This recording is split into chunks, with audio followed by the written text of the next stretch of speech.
નમસ્કાર વિદ્યાર્થી મિત્રો, સેન્ટ ઝેવિયર શાળાના ઓનલાઈન ક્લાસમાં આપ સર્વેનું હાર્દિક સ્વાગત છે. તો વિદ્યાર્થી મિત્રો, આપણે સેકન્ડ ચેપ્ટર જે સેક્રેટરીયલ પ્રેક્ટિસનું છે, શેર ફેરબદલી અને શેરનું કાયદાકીય હસ્તાંતરણ, 8 માર્કનું આ ચેપ્ટર અને લાસ્ટ લેક્ચરથી આપણે જે છે એ આ ચેપ્ટરની શરૂઆત કરી છે, જેમાં આપણે ફેરબદલી, એનો અર્થ, એની વ્યાખ્યા અને ફેરબદલીનું શું મહત્વ રહેલું છે એ વિશે પણ વાત કરી. ફેરબદલી અગત્યની છે, એનું કારણ છે કે એમાંથી ઘણા બધાને જે છે એ લાભ થાય છે, આવક થાય છે. તો આ સ્વરૂપે શેરની ફેરબદલી એ થતી જ રહેવી જોઈએ. સમયાંતરે કે નિયમિત ફેરબદલી થવાથી જે કાંઈ મહત્વનું બતાવેલું છે એ વિશે આપણે છેલ્લે વાત કરી હતી. આ આખી પ્રક્રિયા છે જે દ્વારા ફેરબદલી પૂર્ણ કરવામાં આવશે અને જ્યારે ફેરબદલી પૂર્ણ થશે ત્યારે નવો જે વ્યક્તિ છે, એટલે કે નવો શેરધારક એ સભ્યપદ મેળવશે અને જૂનો શેરધારક એ પોતાનું સભ્યપદ ગુમાવશે. આને ધ્યાનમાં લઈ અને આ જે આખો શબ્દ છે એ કંપનીની સંમતિથી આ આખી કાર્યવાહી થાય છે અને જ્યાં સુધી વ્યક્તિનું નામ કંપનીના ચોપડામાં છે ત્યાં સુધી તો એ સભ્ય કહેવાય જ છે. પ્રક્રિયા પૂર્ણ થવાથી નામ જે છે એ સભ્યપત્રકમાંથી નીકળી જશે, ત્યાર પછી એ ફેરબદલી એ પૂર્ણ થઈ કહેવાશે. આવી જે બાબતો છે એની વ્યાખ્યાનો જે અર્થ છે એ ઉપરથી આપણે સમજ્યા હતા, એનું મહત્વ સમજ્યા છીએ અને ફેરબદલી જરૂરી છે એના મહત્વથી આપણે જાણ્યું. હવે આજે આપણે આગળ વધીએ છીએ અને આ ચેપ્ટરમાં જે બીજી બાબતો ફેરબદલીને લગતી છે એ પણ સમજીએ છીએ.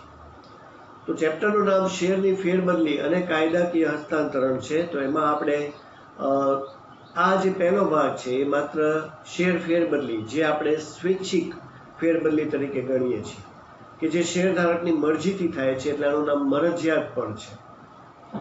તો સ્વૈચ્છિક, એની ઈચ્છાથી થતી ફેરબદલી હોવાથી આ ફેરબદલી જે છે એ શેરધારક જ્યારે ઈચ્છે ત્યારે કરી શકે છે, એની મરજીથી કરી શકે છે. પણ આનો જે બીજો ભાગ છે, જે કાયદાકીય હસ્તાંતરણ છે, એ આ ચેપ્ટરમાં આખો જે પોર્શન છે એ પૂરો થયા પછી આવશે. એની વિશે આપણે પછી વાત કરશું. અત્યારે આપણે આગળ વધીએ છીએ અને નેક્સ્ટ પોઈન્ટ તરફ જઈએ છીએ, જે આવે છે ફેરબદલી અંગેની જોગવાઈઓ. શેરની ફેરબદલી કરતી વખતે કંપનીએ જે છે એ અમુક કાયદેસરના જે નિયમો છે, જે જોગવાઈઓ છે, એનું પણ કંપની ધારાનું પાલન કરવું જરૂરી છે. જો આ જોગવાઈઓનું પાલન કરવાનું નહીં આવે તો આખી ફેરબદલી જે છે એ મંજૂર થતી નથી કે રદ કરી શકાય છે. એ બાબતે અહીંયા થોડી વાત કરેલી છે. શેરના પ્રકારો તો તમે જે છે અગાઉ શીખી ચૂક્યા છો, જેમાં ઇક્વિટી અને પ્રેફરન્સ શેર બે છે અને એના જે કાંઈ પ્રકાર છે એ વિશે. પણ આ જે જોગવાઈ આપી છે એ જોગવાઈ કરતાં પહેલાં પહેલું ચેપ્ટર જે આપણે શેર બહાર પાડવાનો હતો એમાં પણ શેર સોંપણી વખતે, એની વ્યાખ્યા વખતે એક શબ્દ આવી ગયો કે મૂર્ત સ્વરૂપના શેર. બરાબર, ત્યારે આપણે બહુ માહિતી એની નહોતી મેળવી, પણ હવે આ પોઈન્ટ આખો જે છે એ આ ચેપ્ટરમાં કવર થયેલો છે. તો જ્યારે ફેરબદલી કરવામાં આવશે તો એ ફેરબદલીની દ્રષ્ટિએ શેરના બે પ્રકાર હોય છે. શેરના પ્રકારો તો બે અલગ જ છે, જે ઇક્વિટી અને પ્રેફરન્સ છે, પણ જ્યારે ફેરબદલી શેરની કરવામાં આવે ત્યારે એ સ્વરૂપે એના બે પ્રકાર પડે છે, જે વિશે આગળ તમને વાત કરી છે. આ બંને પ્રકારોમાં પહેલો જે પ્રકાર છે એ છે મૂર્ત સ્વરૂપના, કે જેને વાસ્તવિક સ્વરૂપના શેર કહેવાય, એટલે કે ફિઝિકલ શેર્સ. બરાબર, જે શેર સોંપણી વખતે જે મૂર્ત સ્વરૂપનો શબ્દ આવ્યો હતો એ અહીંયા આપણને વધારે ક્લિયર થશે. તો આપણે સમજીએ છીએ કે આ શું છે, પણ એ પહેલાં આ જે પહેલો પ્રકાર છે એ ફિઝિકલ શેરની રીતે કહેવાશે, જેને મૂર્ત સ્વરૂપ કે વાસ્તવિક સ્વરૂપના શેર પણ કહેવાશે. ત્યાર પછી આ જે ફેરબદલીની દ્રષ્ટિએ જે શેરનો બીજો પ્રકાર પડે છે એ છે અમૂર્ત સ્વરૂપના એટલે કે ડીમેટ શેર, જે વિશે પણ તમે અગાઉ 11માના ચેપ્ટરમાં સમજી ચૂક્યા છો અને આ ડીમેટની માહિતી પણ આ ચેપ્ટરમાં ફરીવાર પણ આવશે. તો આને અમૂર્ત કહેવાય છે એટલે કે ડીમેટ શેર્સ. ફિઝિકલ શેર્સ એટલે મૂર્ત સ્વરૂપના કે વાસ્તવિક સ્વરૂપના, આ છે અમૂર્ત સ્વરૂપના એટલે ડીમેટ. આમાં નામ નથી આપ્યું, તમે ટેક્સ્ટ બુકમાં ખાસ ધ્યાન આપજો, પણ એવું કહી શકાય કે જો મૂર્ત સ્વરૂપના શેરનું બીજું નામ વાસ્તવિક સ્વરૂપ છે તો અમૂર્તનું નામ અવાસ્તવિક પણ હોઈ શકે. મેન્શન નથી કરેલું પણ આ અવાસ્તવિક બની શકે છે. બરાબર, તમારે એને અમૂર્ત ડીમેટ યાદ રાખવાનું છે, પણ આ તમારી જાણકારી માટે કે એને અવાસ્તવિક શેર પણ આપણે કહી શકીએ છીએ, કારણ કે ઓલા ભૌતિક છે, આ ડીમેટ છે. બરાબર, તો આ રીતે આ બંને ફેરબદલીની દ્રષ્ટિએ એના જે બે સ્વરૂપ પડે છે. તો હવે આ જે મૂર્ત સ્વરૂપના શેર છે એટલે કે ફિઝિકલ વાસ્તવિક, એ શું છે અને એની જે ડિટેલ છે કે જ્યારે ફેરબદલી કરવામાં આવશે ત્યારે આ બંનેમાંથી કયા પ્રકારના શેર શેરધારક પાસે રહેલા છે એને ધ્યાનમાં લઈને ફેરબદલી જે છે એ થતી હોય છે. તો આ બંને પ્રકાર ફેરબદલીની દ્રષ્ટિએ, આમાં આપણને ખ્યાલ છે કે પહેલો પ્રકાર મૂર્ત સ્વરૂપ એટલે કે વાસ્તવિક સ્વરૂપના શેર, જેનું નામ છે ફિઝિકલ શેર. અને આ બહુ સરળ શબ્દ છે, તમે અગાઉ આ સમજી જ ચૂક્યા છો, એટલે આપણે એને જ્યારે સમજીએ ત્યારે તમને સરળતાથી ખ્યાલ આવી જશે કે આ શું કહેવા માંગે છે.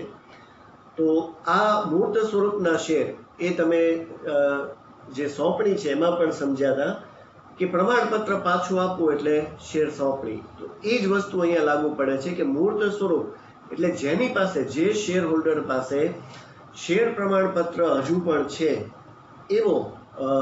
એવા જે શેર એ મૂર્ત સ્વરૂપના કહેવાશે.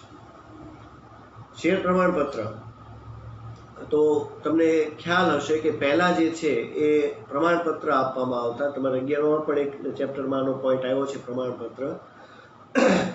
પહેલા જે છે, જે શેર ખરીદે છે એને કંપની સર્ટિફિકેટ આપતી, જેને શેર સર્ટિફિકેટ કહેવાય છે. આ પ્રમાણપત્ર હજી પણ જેની પાસે છે એ હજી પણ મૂર્ત શેર ધારક કહેવાશે અને એની જે ફેરબદલી છે એ મૂર્ત સ્વરૂપની ફેરબદલી ગણે છે. તો કંપનીનું પ્રમાણપત્ર જે શેરનું છે એ જેની પાસે હોય, બરાબર, એ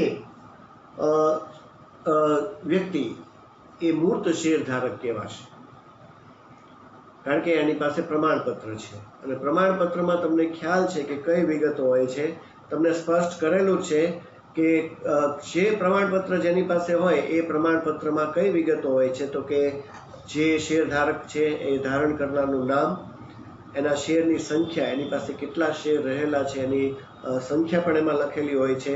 શેરની કિંમત, કેટલી કિંમતના શેર છે એ, કંપનીનું નામ અને કંપનીની સામાન્ય મોહર. બરાબર, આ એક સર્ટિફિકેટ જ છે જે જૂના શેરધારકો પાસે હજી પણ હોઈ શકે છે. આ જે પ્રમાણપત્ર જેને મળેલું હોય છે એની પાસે એ પ્રમાણપત્રમાં આ બધી વિગતોનો સમાવેશ થાય છે. એટલે આ પ્રમાણપત્ર જે છે એ એકચ્યુઅલી આપણે ખ્યાલ છે કે જેમ આપણને અલગ અલગ સર્ટિફિકેટ મળતો હોય, એ કાગળ છે, તો એને આપણે ફિઝિકલ કહીએ છીએ કે વાસ્તવિક કહીએ છીએ. તમે કોઈને બતાવી શકો છો. ફિઝિકલ ઇન ધ સેન્સ વાસ્તવિક, કે મતલબ એવો થયો કે તમે કોઈ પણને બતાવી શકો જો મારી પાસે આ કંપનીનું સર્ટિફિકેટ છે, બરાબર, એટલે એને ફિઝિકલ કહી શકાશે, વાસ્તવિક કહેવાશે, મૂર્ત સ્વરૂપના કહેવાશે. પણ પ્રમાણપત્રની જે અમુક મર્યાદા હતી કે એનો જે ગેરફાયદો હતો એ પણ અહીંયા સ્પષ્ટ કરેલો છે. પ્રમાણપત્રમાં આટલી વિગત હોય છે એવો પ્રશ્ન આવે તો તમે એમાં લખી શકો કે શેર પ્રમાણપત્રમાં કઈ કઈ વિગતો હોય છે. આમ તો 11માનો પોઈન્ટ છે પણ અહીંયા આપેલો છે, એ ખાસ યાદ રાખજો. તો આ પ્રમાણપત્રમાં અમુક મુશ્કેલીઓ જે હતી એ છે ફાટી જવાનું, ચોરાઈ જવાનું, આગમાં નાશ પામવાનું, એના અસ્તિત્વનો નાશ થવાનો, બરાબર. આ બધા જે, કારણ કે આ એક કાગળ છે સર્ટિફિકેટ રૂપે, તો એમાં આવા જે ગેરફાયદા કે મુશ્કેલીઓ છે એ સામે આવવાની શક્યતાઓ રહેલી છે કે કોઈ કારણસર એ ફાટી જાય, ચોરાઈ જાય, આગથી નુકસાન પામે, સાવ જે છે એના અસ્તિત્વનો નાશ થઈ જાય, આવી બધી વસ્તુ જે છે આમાં બની શકે છે. તો આ પણ આને કહેવાશે વાસ્તવિક સ્વરૂપ. તો ફેરબદલીની દ્રષ્ટિએ આ બે પ્રકારના જે બે સ્વરૂપ જે બતાવેલા છે એમાં પહેલું સ્વરૂપ આપણે જોયું કે જેની પાસે હજી પણ પ્રમાણપત્ર છે એ જો ફેરબદલી કરાવે તો એ મૂર્ત સ્વરૂપની ફેરબદલી થશે અને એણે પ્રમાણપત્ર જે છે એ પાછું આપવું પડશે. એ રીતે આખી કાર્યવાહી હોય છે. બરાબર. પણ આ પ્રમાણપત્રના જે ગેરફાયદા કે એની જે થોડી મુશ્કેલી છે એ પણ તમને અહીંયા સ્પષ્ટ કરેલી છે. તો પ્રમાણપત્રમાં કઈ વિગતો હોય, શું કામ એને ફિઝિકલ શેર ધારક કહેવાય છે કે આ ફેરબદલીને શું કામ મૂર્ત કહેવાય છે, વાસ્તવિક કહેવાય છે, એ હવે તમને ખ્યાલ આવી ગયો કે પ્રમાણપત્ર હોવાથી એ મૂર્ત છે. એટલે જ આગળ વાત હતી શેર સોંપણીની વ્યાખ્યામાં કે પ્રમાણપત્ર પરત આપો એટલે શેર સોંપણી થઈ ગઈ અને મૂર્ત સ્વરૂપના જે ખ્યાલ છે એને જ લાગુ પડે છે. બરાબર. તો આ વાત થઈ કે ફેરબદલી માટે આ બે જે પ્રકાર છે શેરના એ દ્રષ્ટિએ સ્વરૂપમાં ફેરફાર છે. તો અહીંયા જે આ ભય રહેલો છે, જે મુશ્કેલી રહેલી છે, એ મુશ્કેલી સ્વરૂપે જો કોઈ પ્રમાણપત્ર ખોવાઈ જાય, ફાટી જાય તો પહેલા એવી કાર્યવાહી હતી કે ડુપ્લિકેટ સર્ટિફિકેટ કાઢી આપવામાં આવતું. પણ એની માટે પણ કંપનીને ઘણી બધી કાર્યવાહી કરવી પડતી, ખર્ચ થતો, છાપામાં જાહેરાત આપવી પડતી, આવું બધું થતું, બીજું પ્રમાણપત્ર આખું કાઢવું પડતું, આવું બધા મુશ્કેલી ઘણી બધી હતી. તો એને દૂર કરવા માટે થઈ અને થોડા સમયથી એક આ નવી પદ્ધતિ જે છે એ તમને ખ્યાલ છે કે અસ્તિત્વમાં આવી છે અને એ ફેરબદલીની દ્રષ્ટિએ બીજો પ્રકાર છે જે છે અમૂર્ત સ્વરૂપના શેર. અમૂર્ત, જેને આપણે ડીમેટ તરીકે ઓળખીએ છીએ. બરાબર. ડીમેટની પ્રક્રિયા વિશે આપણે આખી જે બાબત છે એ 11માના એક ચેપ્ટરમાં સમજ્યા છીએ, પણ આપણે એને ફરીવાર અહીંયા સમજશું કારણ કે 12મામાં પણ એ રિપીટ થાય છે. તો આ જે અમૂર્ત છે એને અંગ્રેજીમાં આપણે ડીમેટ કહીએ છીએ. ફિઝિકલ શેરની જે મુશ્કેલી હતી, જે પ્રમાણપત્રની હતી, એ સ્વરૂપે અહીંયા હવે શેરધારક માટે ફરજિયાત થઈ ગયું છે કે જે કોઈ શેર બજારમાં ખાતું ખોલાવે છે એની માટે ડીમેટ ખાતું હોવું જ જોઈએ અને એના શેર એમાં જ હવે રહે છે. એ ફરજિયાત થઈ ગયું છે. એટલે એ બાબતે આપણે જાણીએ છીએ કે ડીમેટ હવે ફરજિયાત પ્રક્રિયા છે. હવે કોઈ પણ ફિઝિકલ જે છે એ શેર નથી રાખી શકતા, પ્રમાણપત્ર હવે નથી. હવે ફરજિયાત રીતે ડીમેટની જ પ્રક્રિયા છે, જે વિશે ડીમટીરિયલાઇઝેશન, જેનું આખું નામ પણ છે, એ તમને ખ્યાલ હશે. તો ફિઝિકલના જે ગેરફાયદા હતા કે જે મર્યાદાઓ હતી એ આપણે અગાઉ હમણાં જોઈ કે ફાટી જવાની, ચોરાઈ જવાની, આંખથી નુકસાન પામવાની, આવી બધી જે મર્યાદા છે એને દૂર કરવા માટે આ ડીમેટની પ્રક્રિયા આવી. અને ડીમેટ એટલે તમને ખ્યાલ છે કે જે ભૌતિક શેરને ઇલેક્ટ્રોનિક સ્વરૂપમાં ફેરવવાની આખી પ્રક્રિયા. એટલે કે તમારા બધા શેર હવે ઇલેક્ટ્રોનિક સ્વરૂપમાં ડીમેટ ખાતામાં જે છે એ સચવાયેલા રહે છે. તો આ જે ગેરફાયદા છે વાસ્તવિક સ્વરૂપના, કે ખોવાઈ જવું, ચોરાઈ જાય, ફાટી જાય, આગથી નુકસાન પામે, જે ભય છે એ આમાં રહેતો નથી. કારણ કે આમાં તમારા પાસે કોઈ પણ કાગળ કે એવું જે છે એ શેર પ્રમાણપત્ર કે એવું આવવાનું નથી, કે તમારે સાચવવાનું પણ નથી. હવે ફરજિયાત બધું ઇલેક્ટ્રોનિક સ્વરૂપે જે આખી પ્રક્રિયા છે એ જ કરવામાં આવે છે અને એ સ્વરૂપે ડીમેટ ખાતામાં જ શેર રહેશે. એટલે ફિઝિકલની કોઈ પ્રવૃત્તિ એ હવે અસ્તિત્વમાં નથી. તો એને ધ્યાન, એટલે ટૂંકમાં આ ફેરબદલીનો જે પોઈન્ટ છે એ જોગવાઈને સમજતા પહેલા આ બંને પ્રક્રિયા, આ બંને જે સ્વરૂપ છે એ પણ આપણે સમજવા જોઈએ કે જેથી આપણને ખબર પડી શકે કે એ સ્વરૂપે જોગવાઈ પણ થોડી બદલાતી હોય છે. તો આ બંને જે પોઈન્ટ છે, તો આમાં આવો કોઈ ભય રહેતો નથી કારણ કે ઇલેક્ટ્રોનિક સ્વરૂપે જ બધું છે. એટલે આ અત્યારની જે પ્રક્રિયા છે એ અમૂર્ત સ્વરૂપના શેરની પ્રક્રિયા છે, કારણ કે ડીમેટ ખાતું ખોલાવીને જ તમે તમારા શેરને રાખી શકો છો. અથવા એવું કહી શકાય કે ડીમેટ ન હોય તો તમે શેર ખરીદી શકતા નથી. એવું પણ છે કે હવે ફિઝિકલ શેરની જે છે પ્રક્રિયા જ નથી, પણ તમને જૂની પ્રક્રિયાની રીતે હજી પણ એ જોગવાઈ અને એની આખી જે કાર્યવિધિ છે એ બતાવેલી જ છે. આપણે તો એને યાદ રાખવાની જ છે, સમજવાની જ છે. અત્યારના ઓલામાં પ્રમાણપત્રની પ્રક્રિયા નથી અને જેની પાસે પ્રમાણપત્ર હોય એણે પાછું આપી અને ડિમેટમાં જ ફેરવી નાખવું પડે છે. એવી પણ કંપની ધારામાં જોગવાઈ બની ગઈ છે. સેબીએ પણ આવો નિયમ બહાર પાડી દીધો છે. પણ કાર્યવાહીની બાબતો આપણે સમજવી રહી એટલે આપણે એને આગળ વધી અને સમજીએ છીએ. તો આ મેં તમને કીધું કે આ જે બે સ્વરૂપ છે, મૂર્ત અને અમૂર્ત, એ બંનેની રીતે ફિઝિકલ અને ડિમેટ કહેવાશે. એમાં પહેલા તમને આખી જે જોગવાઈ આપેલી છે જે કંપની ધારામાં, એ મૂર્ત સ્વરૂપના શેરની ફેરબદલીની જોગવાઈ છે. બરાબર, જોગવાઈ બે છે, બંનેમાં જુદી જુદી છે. કારણ કે ડિમેટની પ્રક્રિયા આખી જુદી છે, ફિઝિકલની જુદી હતી, એટલે એ સ્વરૂપે જોગવાઈઓ જે છે એ પણ જુદી જુદી થઈ જાય છે. પહેલા જે છે એ તમને મૂર્ત સ્વરૂપની ફેરબદલીની આખી જોગવાઈ આપી છે અને મેં તમને કીધું કે આ જોગવાઈનું પાલન ન કરવામાં આવે તો ફેરબદલી નામંજૂર પણ થઈ શકે છે. એટલે જે કોઈ આ ફેરબદલીની પ્રક્રિયા કરે છે, કંપની અને એના જે કાંઈ અધિકારીઓ છે, એણે આ બધી જોગવાઈઓને યાદ રાખવી પડશે, સમજવી પડશે અને પછી જ ફેરબદલી કરવી પડશે. તો કોર્સની રીતે પણ આપણે આ જોગવાઈઓ અને ફેરબદલીની પ્રક્રિયા જે મૂર્ત સ્વરૂપની છે એ સમજવાની છે અને યાદ પણ રાખવાની છે. હવે ભલે આ પ્રક્રિયા નથી પણ એને સબ્જેક્ટમાં જે આપ્યું છે એ મુજબ તો સમજવી પડશે અને યાદ રાખવી પડશે.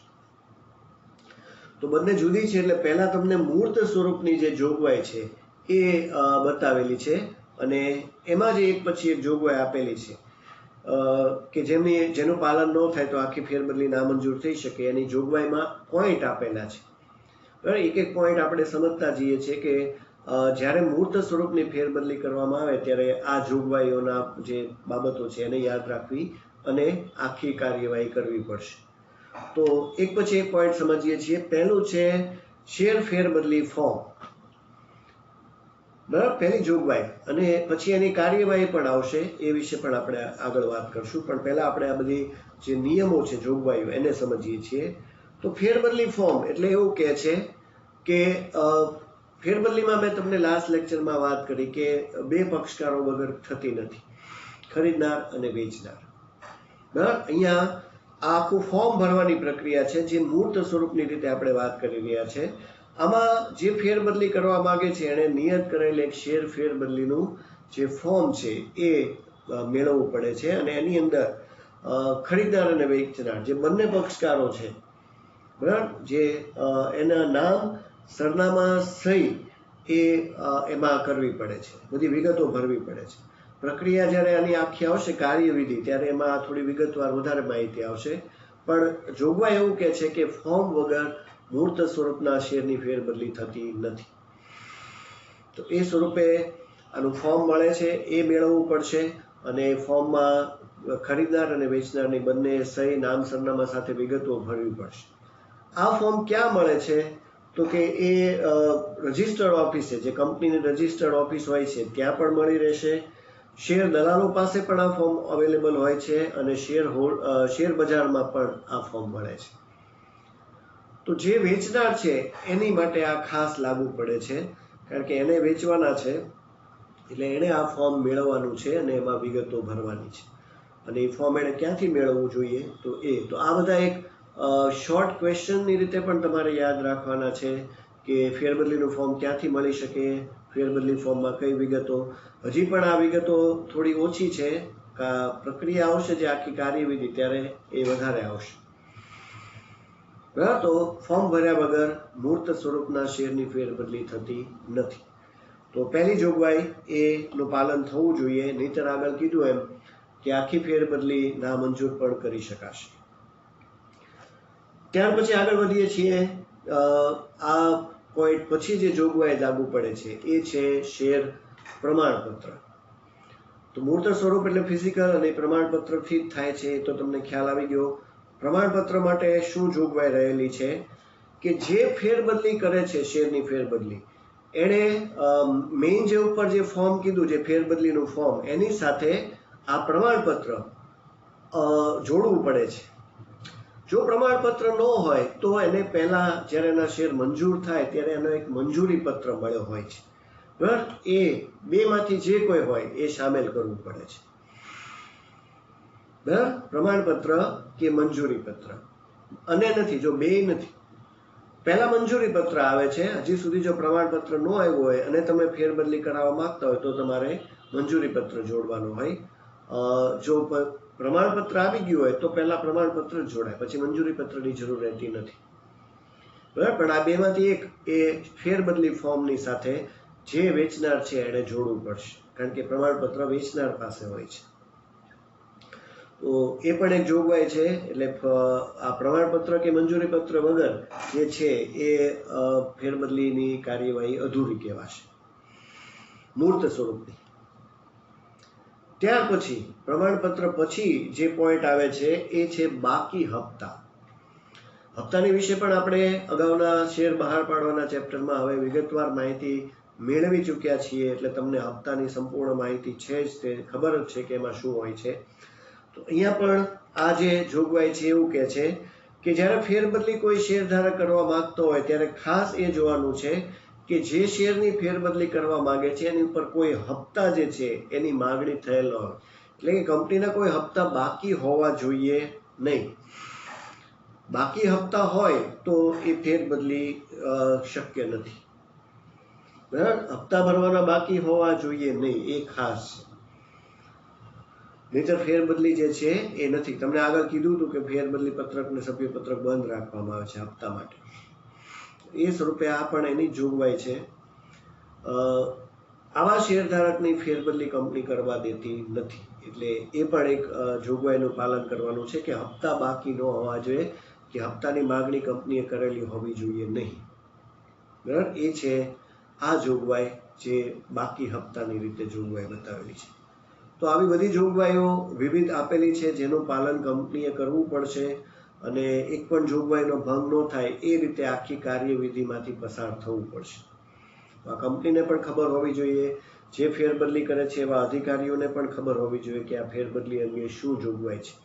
પણ આ મૂર્ત સ્વરૂપની ફેરબદલી જોગવાઈની રીતે બતાવેલું છે. ત્યાર પછી નેક્સ્ટ જે જોગવાઈ આવે છે એ છે વાંધા અરજી, એટલે કે ડિસ્પ્યુટ માટે જે એપ્લિકેશન કરવાની હોય છે. હવે આ પોઈન્ટ થોડો વિગત છે, એમાં આપણે જોઈએ છીએ. તો ફેરબદલી જે કરે છે એ વેચનાર છે અને સામે ખરીદનાર છે, બે પક્ષકારો છે. શેર માટે જ્યારે ફેરબદલી થાય છે ત્યારે બંને પક્ષકારોમાંથી કોઈ પણને કાંઈ પણ પ્રકારનો વાંધો હોવો જોઈએ નહીં. જો હોય તો એમણે અરજી કરવી પડે છે કે મને આ ફેરબદલી સામે વાંધો છે. બરાબર, આવી અરજી જો કરવામાં આવશે તો કંપની ફેરબદલીને મંજૂર નહીં કરે. એ બાબતે ખાસ કીધેલું છે કે કોઈ પણ પ્રકારની વાંધા અરજી જે છે એ ન હોવી જોઈએ. ખરીદનાર કે વેચનાર બંને જ્યારે ફેરબદલી કરે છે ત્યારે આગળ તમને ખ્યાલ આવે એક જોગવાઈ કે ફોર્મ ભરવું પડે છે, બંને પક્ષકારોની સહી છે.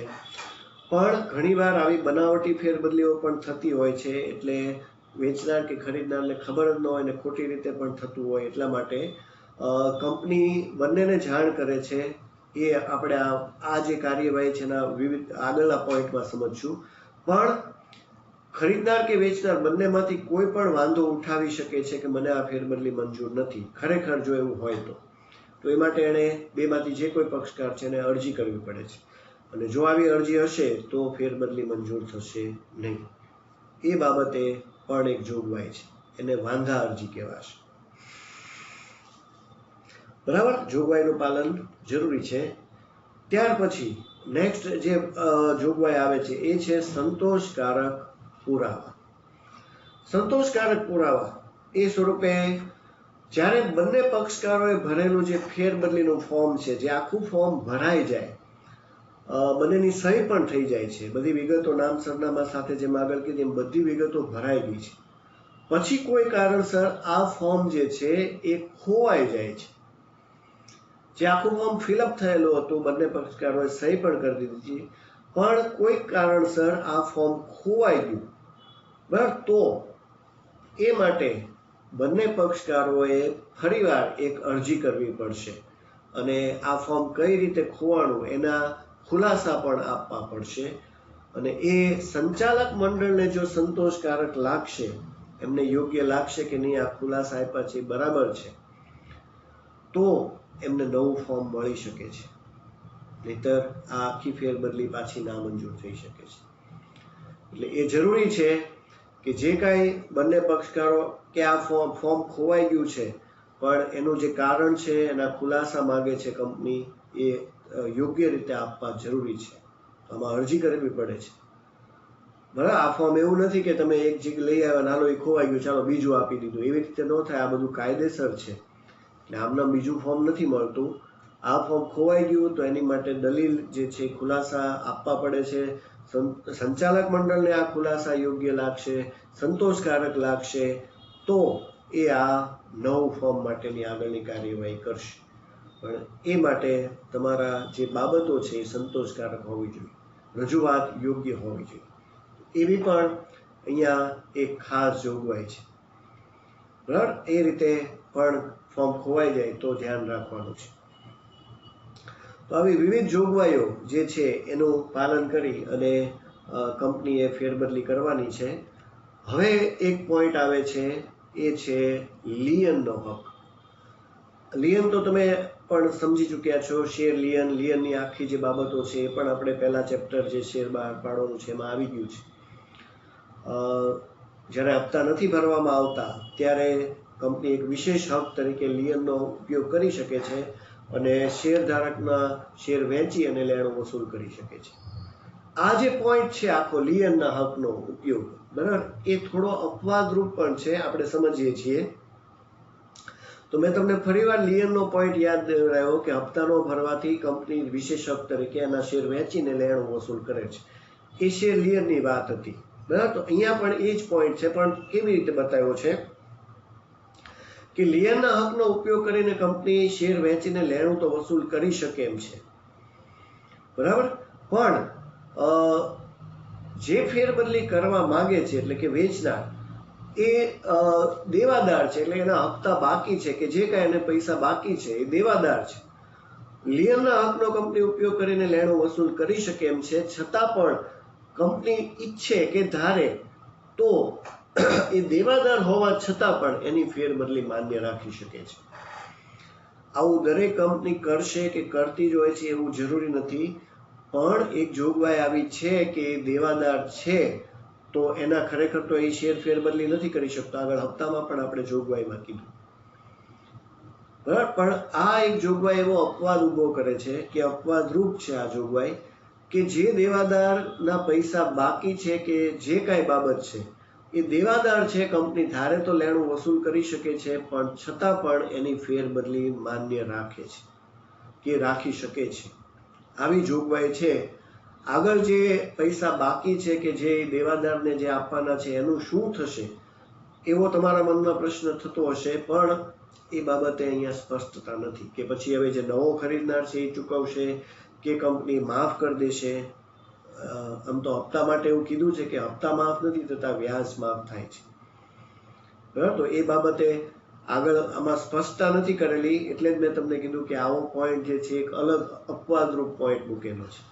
પણ ટૂંકમાં જોગવાઈ છે એટલે આવું પણ શક્ય છે કે દેવાદાર છે, કંપની લિયનના હકના દ્વારા લેણું વસૂલ કરી શકે એમ છે, છતાં પણ કોઈની ફેરબદલી જે છે એ માન્ય રાખી શકે છે.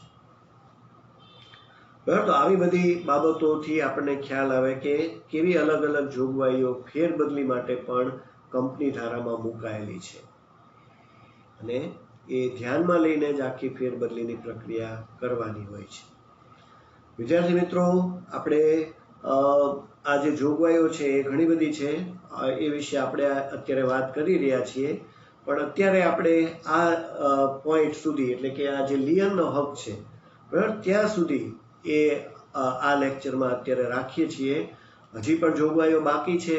નેક્સ્ટ લેક્ચરમાં આપણે એની જે બધી બાબતો છે, જોગવાઈઓ શું છે, એ હું તમને આવી રીતે વિસ્તૃત સમજાવીશ અને એ આપણે પૂર્ણ કરશું. ત્યાર પછી પ્રક્રિયા જે કાર્યવિધિ છે એમાં જશું. પણ અત્યારે આપણે આ લેક્ચર અહીંયા 6 જોગવાઈ સુધી રાખીએ છીએ.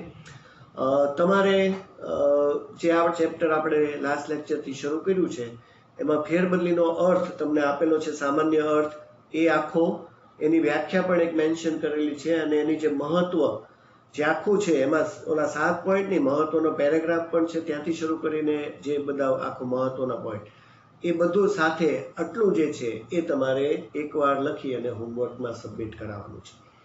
આ લેક્ચરનું તમારું આટલું હોમવર્ક રહેશે, તો એ તમારે સબમિટ કરાવવાનું છે.